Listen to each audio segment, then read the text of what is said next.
Assalamualaikum warahmatullahi taala wabarakatuh. Selamat berpulang dari bercuti, berehat sebenarnya cuti semester. So, insyaAllah kita sambung dalam bab seterusnya iaitu berkaitan sunnah dan sains. Apa itu sunnah? Sunnah itu biasanya kita cakap apa itu segala apa yang disandarkan kepada Rasulullah SAW. Sama ada perkataannya, perbuatannya, pengakuannya, sifatnya atau sejarah hidupnya, sama ada sebelum kenabian ataupun selepas kenabian. So, apakah dorongan as-sunnah terhadap sains? So, as-sunnah ini atau biasa kita panggil hadis, tapi dalam konteks yang lebih besar adalah as-sunnah. As-sunnah ini adalah satu sumber utama selepas Al-Quran.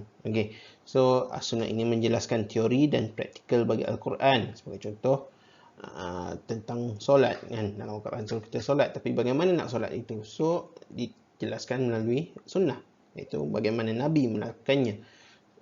As-sunnah juga menggesa pengajian sains dan fenomena alam tabi'i, dan terdapat banyak hadis-hadis yang menggalakkan kita supaya menuntut ilmu kan.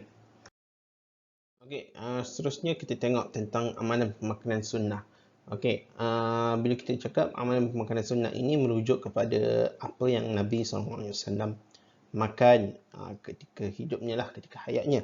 Dan makanan-makanan ini dalam konteks ini tersedia di kawasan di mana Nabi itu tinggal atau menetap. Nabi tinggal di Mekah, di Madinah, dan juga ada berniaga ke Syam dan sebagainya. Jadi dalam konteks ini makanan-makanan itu, makanan-makanan sunnah ini adalah makanan-makanan yang tersedia di semenanjung tanah Arab. Mana dalam pelbagai makanan yang ada, Nabi prefer atau Nabi suka makanan-makanan ini. Cumanya kalau kita tengok dalam konteks yang lebih besar, maknanya Nabi mengamalkan pemakanan-pemakanan yang sihat kan, makanan-pemakanan yang baik, yang bergizi, yang bermanfaat kan. Itu konteks yang lebih besar lah yang kita perlu lihat kan. Yang pertama contohnya Nabi memang Nabi suka makan kurma, dan memang satu kebiasaan atau satu normaliti untuk masyarakat Arab untuk sentiasa makan kurma kan. So dapat hadis Nabi SAW yang diriwayatkan oleh Tirmizi, jika salah seorang kamu berbuka puasa, maka sebaiknya ia berbuka dengan kurma, kerana buah kurma itu berkat. Jika tidak ada buah kurma, maka dengan air, kerana air itu menyucikan. Dalam hadis lain riwayat Bukhari dan Muslim, barang siapa sarapan pagi setiap hari dengan 7 butir kurma tua, maka ia tidak akan terkena racun dan sihir sepanjang hari itu. Dalam hadis yang lain riwayat Bukhari, berilah makan buah kurma kepada isteri-isteri kamu yang hamil, kerana sekiranya wanita hamil itu memakan kurma, biasanya anak yang bakal dilahirkan itu menjadi anak yang penyabar, bersopan santun serta cerdas pemikirannya. So ini ada pelbagai hadis lah yang berkaitan dengan kelebihan buah. So khasiat kurma ini, yang pertama dia mengandung kalium. Kalium ini dapat mengurangkan risiko serangan alin ahmar, mempunyai pelbagai mineral yang digunakan untuk membentuk enzim bagi proses utama badan, mempunyai magnesium, mempunyai serat ini mencuci perut dan mencegah sembelit, fruktosa dan selulosa untuk gerakan usus, dan juga glukos untuk memberikan tenaga. Seterusnya madu lebah. So madu lebah salah satu lagi makanan yang menjadi kegemaran Nabi SAW. So dalam hadis riwayat Aisyah, Muslim dan Majah, Allah telah meletakkan berkat dalam madu dan menjadikannya sebagai ubat dari rasa sakit, dan madu telah didoakan oleh 70 Nabi. So madu lebah ini memang terdapat pelbagai manfaat terhadap kesihatan. Saya kira ada yang buat kertas kerja berkaitan tentang serangga, dan pasti banyak yang buat tentang madu lebah kan. So mungkin nanti yang akan dijelaskan dengan lebih mendalam lah dalam presentation kan. So manfaatnya ada pelbagai. Yang pertama, rawatan pemulihan, maknanya kita minum madu campur dengan air jika perut kosong. So madu ini juga membuang segala bahan berbahaya untuk kumpulan urat dan usus. Sapuan madu ni juga bagus untuk mengurangkan kelembapan yang berlebihan. Dia juga bagus untuk batuk dan kahak, dan juga untuk kesejukan badan. Membantu menghasilkan air kencing. Penghasilan air kencing itu juga penting. dan juga berperanan sebagai cleansing effect. So, dan madu ni juga kalau kita ada luka, ada orang amalkan letak madu kan, dia lagi cepat baik lah. Seterusnya susu kambing. Okey. Dalam suratul Mukminun ayat 21, dan sesungguhnya pada binatang-binatang ternak benar-benar terdapat pelajaran yang penting bagi kamu. Kami memberi minum kamu dari air susu yang ada dalam perutnya, dan juga pada binatang-binatang ternak itu terdapat faedah yang banyak untuk kamu, dan sebahagian daripadanya kamu makan. Ini merujuk kepada Al-An'am. So, suratul Nahl ayat 66, dan sesungguhnya pada binatang ternak itu benar-benar terdapat pelajaran bagi kamu.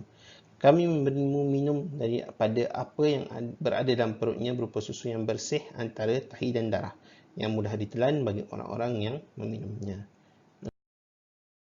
Susu kambing ni apa khasiat dia? Yang pertama, dia mudah dihadam, dan seterusnya dia sangat baik melawan virus lah. Tengoklah virus ini apa. Dia mujarab untuk kanak-kanak yang cirit-birit dan alahan kepada susu lembu. So ada orang yang ada alahan atau tak boleh minum susu lembu, so dia boleh minum susu kambing. Susu kambing juga boleh menetralkan asid berlebihan dalam badan, melambatkan proses penuaan, dan menjadikan tekanan darah normal. Seterusnya kismis. Okey. So kismis ni biasalah orang guna masa kita sekolah dulu cakap dapat menajamkan minda kan. Okey, jadi pandai kan. So kismis juga dapat mengurangkan risiko stroke, mengurangkan tekanan darah tinggi, melawan bakteria penyebab kerosakan gigi dan gusi, merangsang minda, mengelakkan sembelit, meningkatkan kefahaman minat belajar, mengurangkan tekanan, menguatkan daya ingatan, dan juga baik untuk kesihatan tulang. Okey, seterusnya halia. Okey. So, pada suratul Insan ayat 17, dan mereka dalam syurga itu diberi dari sejenis minuman yang campurannya dari zanjabil, iaitu halia. Okey, dalam hadis riwayat Al-Hakim, Raja Rum pernah menghadiahkan satu takar kecil halia kepadaku. Lalu aku makan dan berikan kepada para sahabat yang ada bersamaku. Okey. Halia ni biasanya kalau orang badan berangin kan, orang badan berangin dia akan minum air halia kan, atau minum teh halia kan, jika dapat keluarkan angin kan. Okay. So itu salah satu manfaat lah atau khasiat halia ni kan. So dia juga dapat membantu penghadaman dan memanaskan badan kan. Maksudnya kalau kita sejuk, musim hujan sekarang ni kan, so nak panaskan badan kita minum halia kan, dan dapat juga menghilangkan lendiran dan kah. Okay. Seterusnya labu. Okay. Daripada satu Saffat ayat 146, Bismillahirrahmanirrahim, Anbatna alaihi syajaratan min yaqtin, dan kami tumbuhkan untuk dia sebatang pohon dari jenis labu. Okay. So labu ini mengembalikan tenaga badan Nabi Yunus. Dalam kisah ni lah, kisah ditelan oleh ikan paus, ikan nun. Seterusnya buah zaitun. Okay, Bismillahirrahmanirrahim. Wattini wa zaitun, demi buah tin dan buah zaitun. So Allah bersumpah dengan nama buah tin dan juga buah zaitun kan. So maknanya ada something dengan buah zaitun ni kan. So daripada hadis riwayat At-Tirmizi dan Ibnu Majah, makanlah buah zaitun, pakailah ia untuk minyak, sesungguhnya ia keluar dari pohon yang diberkati. Okey. So kalau kita tengok masakan Mediterranean memang banyak gunakan minyak zaitun lah dalam masakan yang kita tak kat sini kurang sebab mahal kan, minyak zaitun ni mahal, dan minyak zaitun ni tak boleh buat deep fried kan. Kita nak goreng ayam apa semua tak boleh lah pakai minyak zaitun, nak grill tu boleh kan. Okay, so zaitun ni sebab dia ada polyphenol ni boleh mengurangkan kolesterol dalam darah kan, dan dia banyaklah manfaat dia.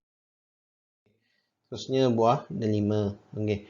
So pada suratul An'am ayat 141, dan dialah yang menjadikan kebun-kebun yang berjunjung dan yang tidak berjunjung, pohon kurma, tanaman yang bermacam-macam buahnya, zaitun dan delima yang serupa bentuk dan warnanya dan tidak sama rasanya. Dalam bahasa Arab disebut sebagai ar-rumman kan. So apa khasiat buah delima ini? Khasiat buah delima ini dia dapat mengawal keseimbangan air dalam badan, dapat memastikan jantung berdegup stabil, mengembalikan otot yang keletihan, membolehkan otot bergerak dengan lebih mudah. Dan kalau kita tengok buah delima ini juga mengandungi antioksidan yang tinggi. Tengok color pun dah tahu dia banyak antioksidan. So antioksidan ini salah satu in a way mencegah, kita boleh mengurangkan risiko kanser lah kan. Okay.